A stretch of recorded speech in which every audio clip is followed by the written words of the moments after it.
Hello guys, this is 5th generation na Bishop and welcome to another unboxing and testing. Shout out po natin Sir Charles. Sir Charles, welcome to 5th generation na Bishop. This is the Glock 17 Gen 5 MOS. Ibig sabihin po ng MOS, Modular Optic System. So po pwede siyang lagyan ng red dot optic. Optic ready po ito. Bagong unit lang po, kakarating lang po. Glock 17 Gen 5 MOS. MOS black. So, black lang po ang available. So, kaibahan lang po dun sa ating standard na Gen 5. Hindi po yun optic ready. Ito po optic ready na siya. So, meron kayong option na po pwedeng lagyan ng red dot optic. Yan. Nakikita nyo po yung dalawang screw na yan. Yan. Aalisin nyo lang po yan. At kapag bumili kayo ng red dot, may mga kasama po yung plate. Okay? Yung plate. So, ito wala pa pong kasamang plate po ito, no? Bali, kung bibili kayo ng red dot, may kasama po yung plate, yun po yung sasalpak nyo dyan. Yan. Glock 17 Gen 5 MOS. 18 rounder pa rin. 18 rounder capacity magazine. CO2 powered. Chambered in 4.5mm. Steel ball. Yan. CO2 powered. More or less, nasa 60 shots po yung isang ganito. Okay. Tapos may kasama siyang Allen tool, screws, mga Allen wrench.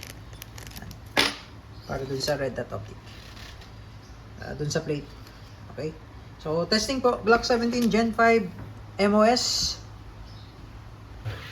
Okay, so ito yung mag. CO2 mag. Lalagyan na po natin ng silicone oil. Bago tayo maglagay ng CO2. Yan.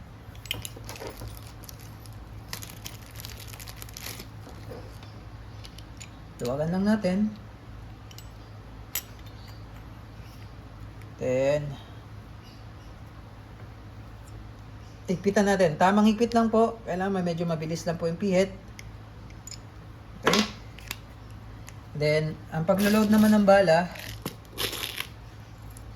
dito lang. Tataktak nyo lang po para malaglag yung bala. Okay. So, kaibahan lang po nito sa model nandun sa ating Gen 5 na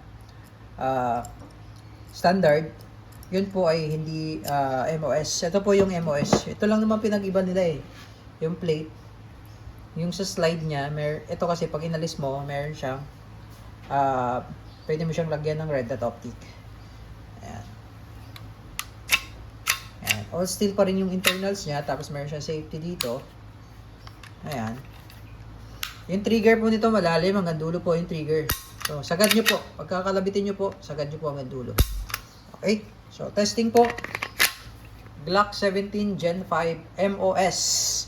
So, ibig sabihin po again, ang MOS po, ibig sabihin modular optic system. So, pwede nyo po siyang lagyan ng red dot optic. Okay? Bagong unit lang po ito. Bagong dating lang po. No? Nauna pong dumating yung ating Glock na standard. Ito po, bago lang. Testing Glock 17 Gen 5 chambered in 4.5mm steel ball, bolitas, CO2 powered modular optic system. Okay, and firing.